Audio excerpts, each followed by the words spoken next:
Good afternoon सर्वांना. AP engineering institute मध्ये सगळ्यांचं स्वागत आहे. मी अक्षय पाटील तुमच्यासाठी घेऊन आलोय थेअरी ऑफ स्ट्रक्चरची पूर्ण सिरीज, ज्याच्यामध्ये आपल्याला एमपीएससी ने जो सिलेबस दिलाय तो सिलेबस आपल्याला टॉपिक वाईज शिकायचा आहे. प्रत्येक टॉपिकची आपल्याला कन्सेप्ट शिकायची आहे. त्याच्यानंतर त्यावर आपण न्यूमरिकल प्रॅक्टिस करणार आहे. ओके, आशा करतो तुम्ही याच्या मागचे व्हिडिओ आपल्या बघितले असतील, त्याच्यामुळे माझं जास्त इंट्रोडक्शन द्यायची गरज नाही. तुम्ही जर आपल्या लाईव्ह लेक्चर अटेंड करायचे असतील तर आपल्या वेबसाईटवर जा. वेबसाईट वरून लाईव्ह लेक्चरला कसं तुम्ही अप्रोच होणार याची सगळी व्हिडिओ मी आपल्या एमपीएससी डिस्क्रिप्टिव्ह पीवायक्यू सोल्युशनची जी लिस्ट आहे आपल्या चॅनलवर, त्याच्यावरती लिस्ट तिथे तुम्हाला ती व्हिडिओ दिसेल. ती व्हिडिओ बघा, एक 15 मिनिटाची व्हिडिओ आहे. आपल्या वेबसाईटचा तिथे डेमो आहे. तिथे तुम्ही वेबसाईट वरून कोर्सला, फ्री कोर्सला एनरोल करा, जेणेकरून तुम्हाला डेली लाईव्ह लेक्चर अटेंड करता येईल. लाईव्ह लेक्चरचं महत्व मी परत सांगत बसत नाही. तुम्ही 1 to 1 माझ्याशी बोलू शकतात. त्यानंतर आपल्या युट्यूब चॅनलला सबस्क्राईब करा, बेल आयकॉनला क्लिक करा, जेणेकरून तुम्हाला नोटिफिकेशन येतील. आणि अजूनही कोणी आपल्या टेलिग्राम चॅनलला जॉईन झाले नसाल तर ह्या व्हिडिओच्या डिस्क्रिप्शन बॉक्स मध्ये तुम्हाला टेलिग्राम चॅनलची लिंक दिसेल. तिथे आपलं टेलिग्राम चॅनल जॉईन करा. तिथे तुम्हाला सगळे आपलं मटेरियल प्लस आपले डेली जे लाईव्ह लेक्चर्स होतात एमपीएससी मेन्सच्या रिलेटेड, त्याचे नोटिफिकेशन तुम्हाला भेटत राहतील. चला, विदाउट वेस्टिंग टाइम आज आपण एक फ्रेश मूड मध्ये, आज अक्षय तृतीया पण आहे. सर्वांना अक्षय तृतीयाच्या खूप खूप शुभेच्छा. तुमचे सर्व स्वप्न पूर्ण हो. ह्या 2024 ला आपले व्हिडिओ बघणाऱ्या सगळ्या विद्यार्थ्यांचं एमपीएससी मध्ये सिलेक्शन हो अशी आशा करतो आणि आपलं लेक्चर सुरू करतो. लक्ष द्या. आता आज आपण स्पेशली, जर तुम्ही थंबनेल बघितला आपला युट्यूबचा, तर आपण काय बघणार आहे, याच्या अगोदरच्या लेक्चर मध्ये आपण स्टँडर्ड केसेस बघितल्या, त्याच्यावरचे न्यूमरिकल बघितले. आता आपण काय बघणार आहे, आता आपण तेच fix and movement with the help of first principle. म्हणजे आपलं आज टॉपिकचं नाव काय, आपल्या टॉपिकचं नाव काय, find out fix end movement by using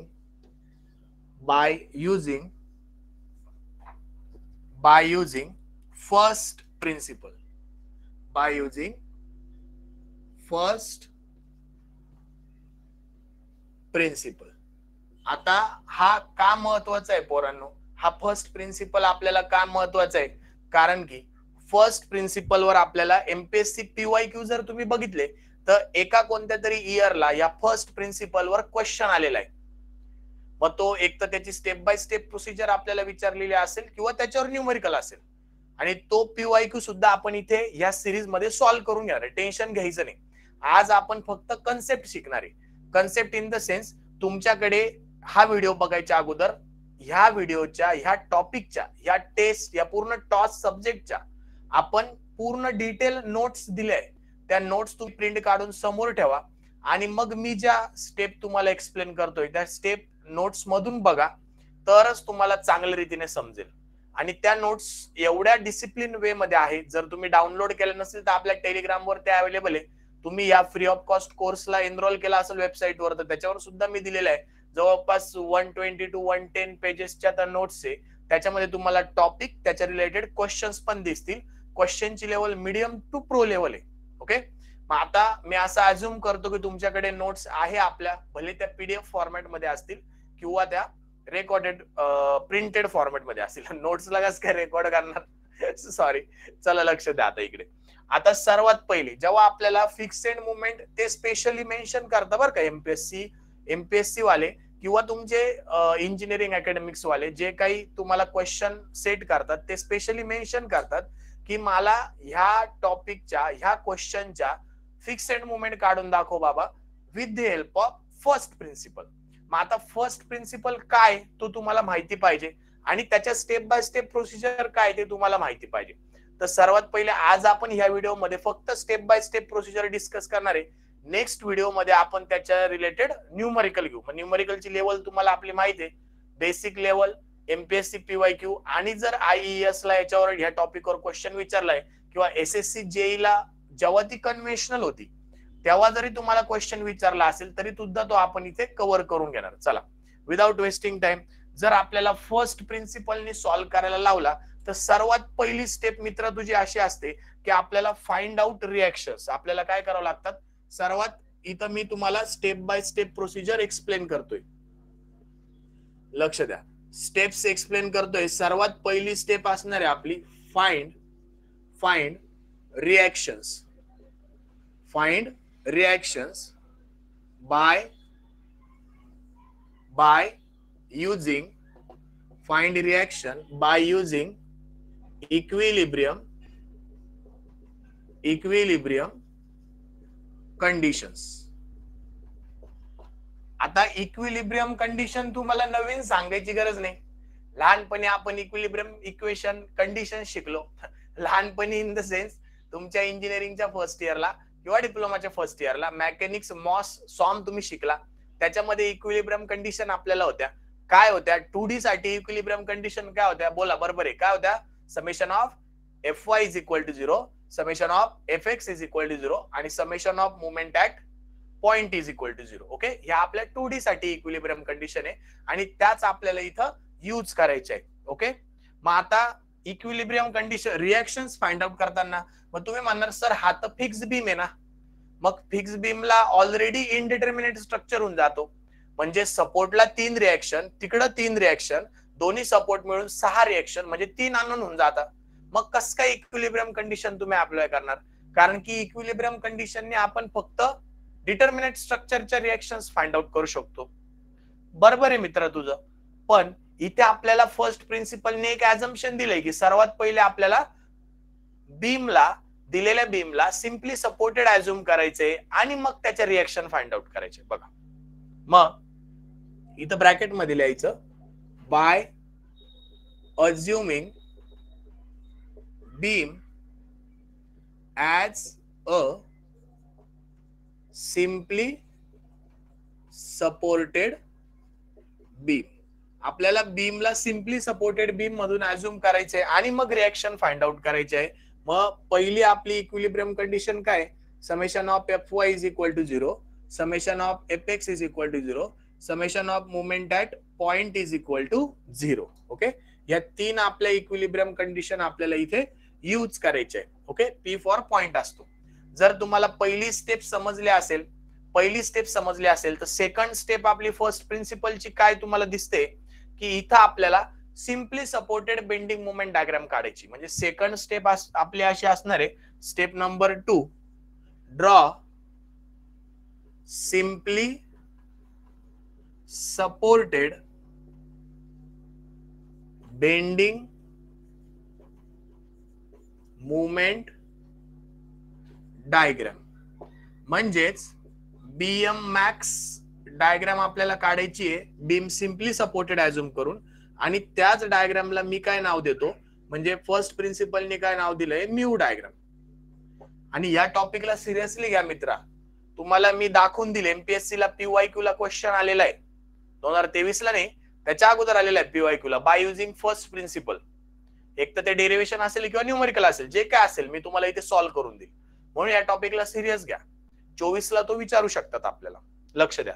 मग त्या सिम्पली सपोर्टेड बेंडिंग मोमेंट डायग्रामला आपण काय म्हणणार? Mu diagram. ओके, मग आता तुम्हाला माहिती आहे जर आपली युडीएल असली, बघा simply supported bending moment diagram म्हणजे काय? सोपं येणार आहे. जर समजा सिम्पली सपोर्टेड बीम आहे आणि आपली युडीएल आहे W किलो न्यूटन पर मीटरची. ओके, W किलो न्यूटन पर मीटरची आणि लेंथ L आहे, तर बेंडिंग मोमेंट मॅक्झिमम काय ते WL²/8. आणि याची तुम्हाला जर बेंडिंग मोमेंट डायग्राम काढायची असेल तर ती काय होणार? Second degree parabola. काय होणार? Second degree parabola. सिमिलरली जर माझ्याकडे सिम्पली सपोर्टेड कंडिशन आहे आणि सेंट्रलला पॉइंट लोड आहे W किलो न्यूटनचा L/2 L/2 वर, तर याची मला मॅक्झिमम बेंडिंग मोमेंट कशी येणार आहे? ट्रायंग्युलर शेप मध्ये येणार आहे, जी की फर्स्ट डिग्री ट्रायंगल असेल आणि त्याची व्हॅल्यू बीएम मॅक्स ची व्हॅल्यू WL/4 असणार आहे. तेच मला जर सिम्पली सपोर्टेड बीम आहे आणि इसेंट्रिक पॉइंट लोड आहे W किलो न्यूटनचा, इथून एवढं डिस्टन्स A आहे, इथून एवढं डिस्टन्स B आहे, टोटल डिस्टन्स L आहे, तर याचा मॅक्झिमम बेंडिंग मोमेंटचा फॉर्म्युला WAB/L आहे. आणि याची डायग्राम तुमची अशी येणार आहे. ओके, इसेंट्रिक ट्रायंगल येणार आहे ज्याचं की इकडून एवढं डिस्टन्स ए असेल आणि इकडून एवढं डिस्टन्स बी असेल आणि टोटल डिस्टन्स तुमचं एल असेल. हे कळतंय का बघा, हे कळतंय का बघा.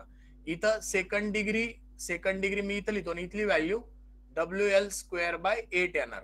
त्याच्यानंतर इथली व्हॅल्यू WL बाय 4 येणार. हा फर्स्ट डिग्री आहे, फर्स्ट डिग्री. त्याच्यानंतर इथली व्हॅल्यू WAB बाय L येणार. हे कळतंय का बघा. ह्या तुमच्या BM मॅक्स आहे. ह्या काय BM मॅक्स आहे. म्हणजे simply supported bending moment diagram तुमची अशी येणार आहे. हे एकदम बेसिक आहे पोरांनो, हे एकदम बेसिक आहे, हे माहिती पाहिजे.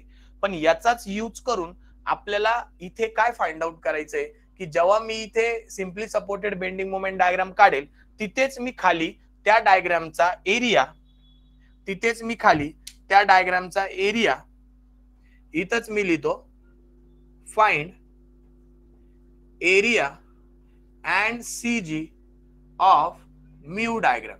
त्याच डायग्रामचा एरिया आणि CG. मग एरियाला मी छोट्या ए नी डिनोट करतो आणि CG ला मी X बार नी डिनोट करतो. ओके.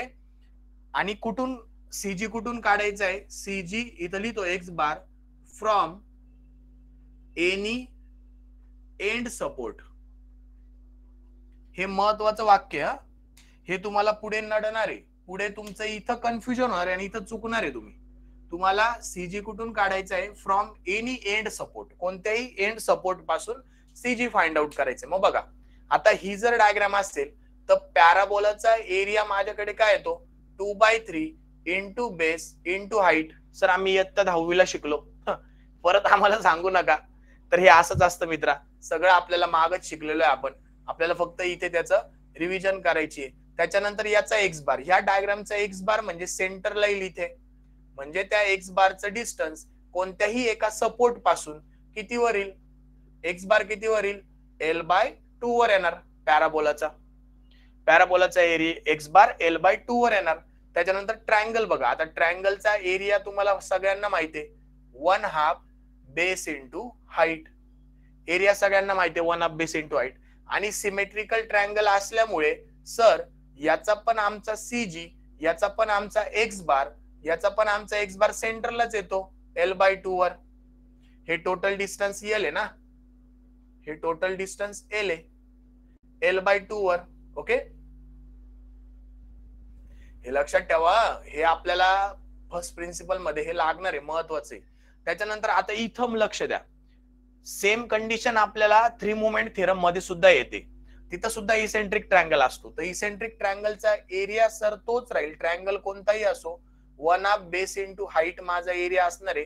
एरिया तुम्ही चेंज नका करू, पण X बार आता X बार जर काढायचा असेल तर ह्या लेफ्ट साइडच्या सपोर्ट पासून बघा, लेफ्ट साइडच्या सपोर्ट पासून X बारची व्हॅल्यू वेगळी येते आणि राईट साइडच्या सपोर्ट पासून X बारची व्हॅल्यू वेगळी येते. जर मी X बार फ्रॉम लेफ्ट घेतला तर माझा L+A/3 येतो आणि जर मी X बार फ्रॉम राईट घेतला तर L+B/3 येतो. हे कळतंय का बघा.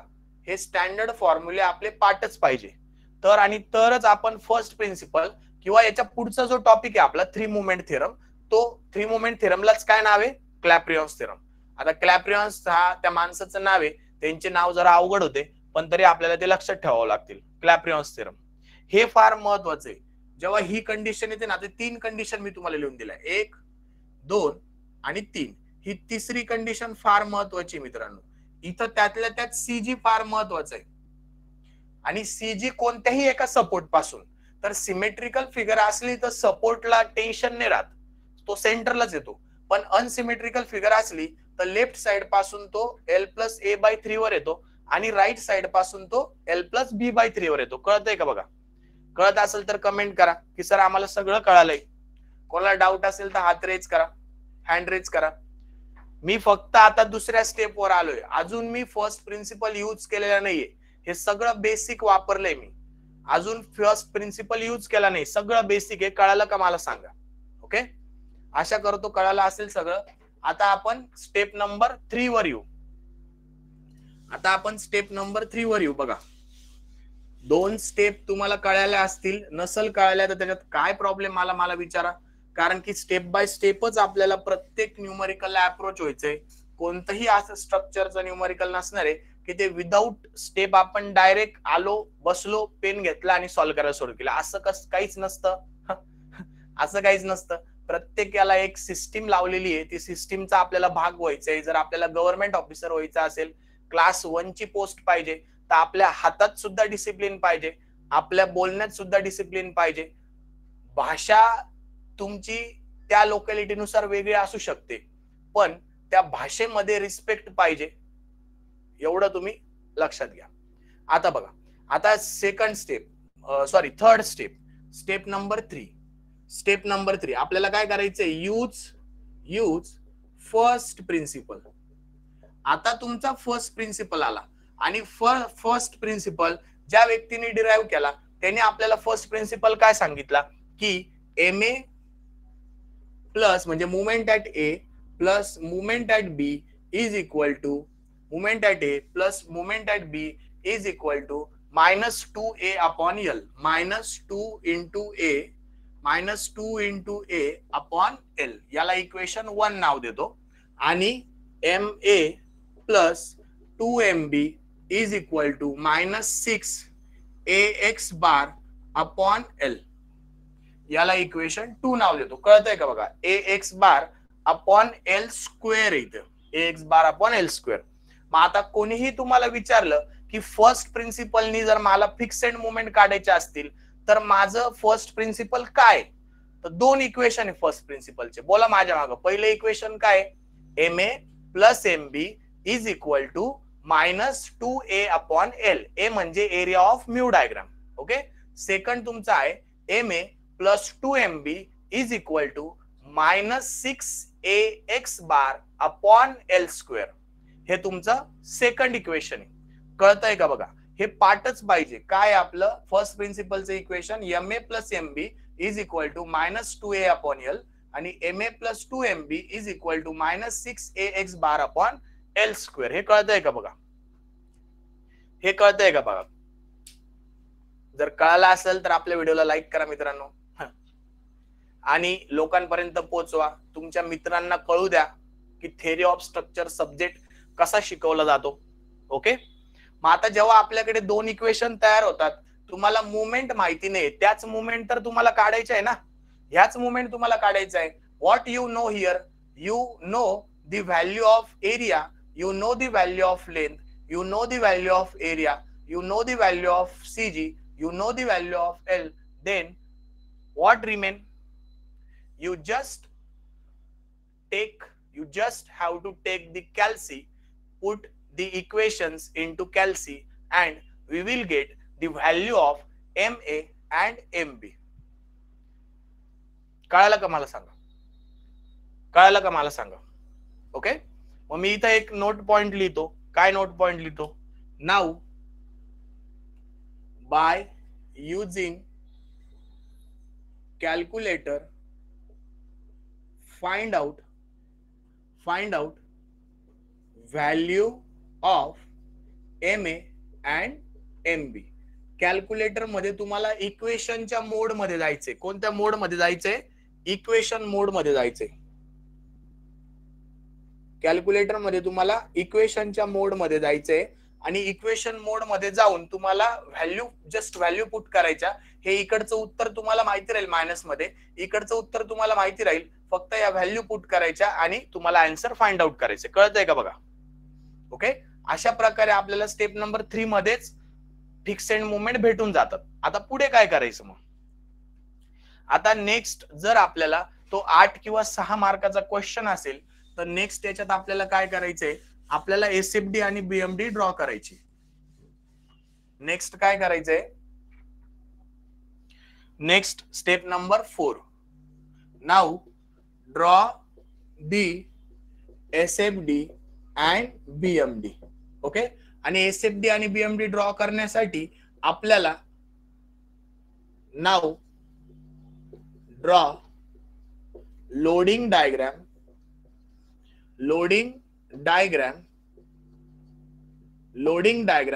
with fixed end movement and again calculate again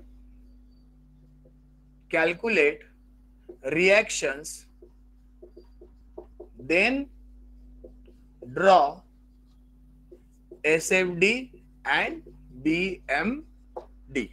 okay, आता मी इथं काय लिहिलं की तुम्हाला या फिक्सेड मुवमेंट भेटल्यानंतर परत एकदा लोडिंग डायग्राम ड्रॉ करायची, त्याच्यावर फिक्सेड मुवमेंट द्यायच्या आणि त्याच्यानंतर परत रिएक्शन फाइंड आउट करायच्या आणि त्याच्यानंतर एसएफडी आणि बीएमडी ला हात लावायचा. म्हणजे पहिल्या स्टेप मध्ये ज्या रिएक्शन काढल्या ना त्या आपण विदाऊट मुवमेंटनी काढल्या होत्या. आपण मुवमेंट कन्सिडर केल्या होत्या का त्याच्यात? नाही. पण आता याच्यामध्ये आपल्या मुवमेंट आल्या, मग परत एकदा लोडिंग डायग्राम विथ मुवमेंट वाली काढायची, परत त्या फायनल रिएक्शन काढायच्या आणि मग आपल्याला एसएफडी आणि बीएमडी ड्रॉ करायची. कळतंय का बघा?